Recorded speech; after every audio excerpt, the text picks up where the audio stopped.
Okay, so before we actually go into Maya and show you technically how to do it, we have to understand why we do it. So multiples and smear frames come from 2D and they're there to fill a large gap. So if we look at it in a timing chart, for example, and we have, this is pose A, and this is, I don't know, this is just the other side. And for example, this is your spacing. This is a nice ease in, and you can see here that the gaps, for example, are quite nice. But then what happens is if we go from here to here, that's going to look like it's jittering across the page. And if we go to here before we have the ease out like this, then this is going to look very unclear. So I'll actually animate that for you. So for example, if we go one here, then one here,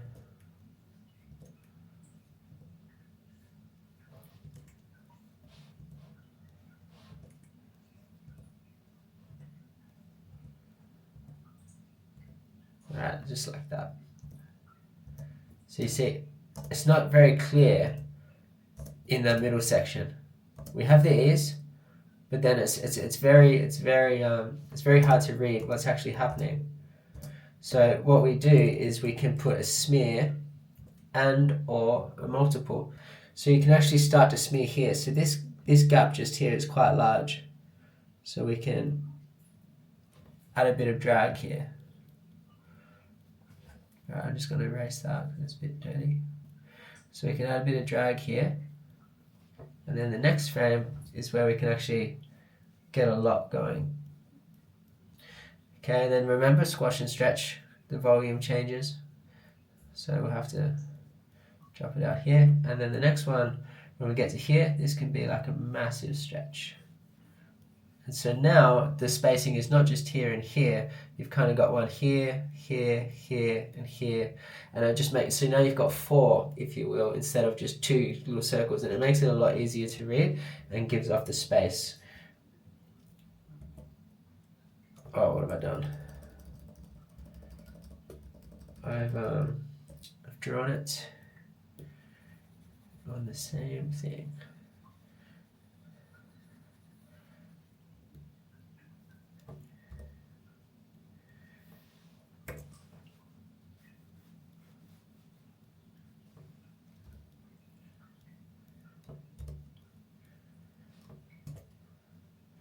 And then we can ease out of the squash here.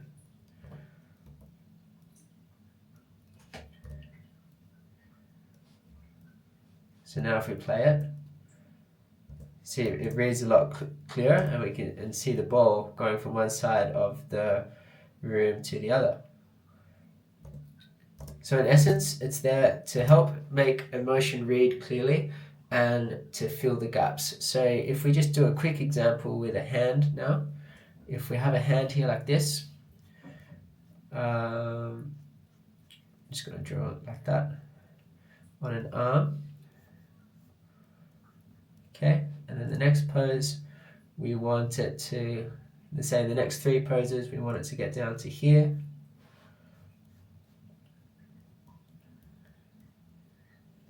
Right?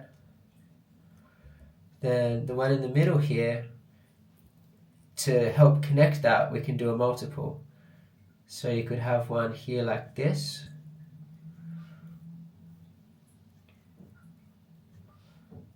Then you could have another one here with a smear.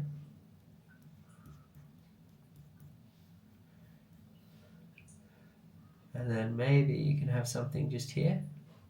And then when you get here, it should be all well and good. And then we'll just finish it off with a nice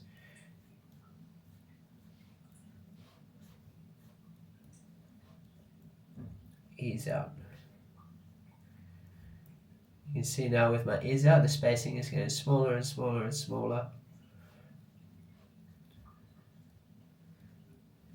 So I'm not concerned about the drawing, I'm just trying to show you the A, because I can't draw very well, and B, because I'm just trying to show you the principle of multiples and squash and stretch.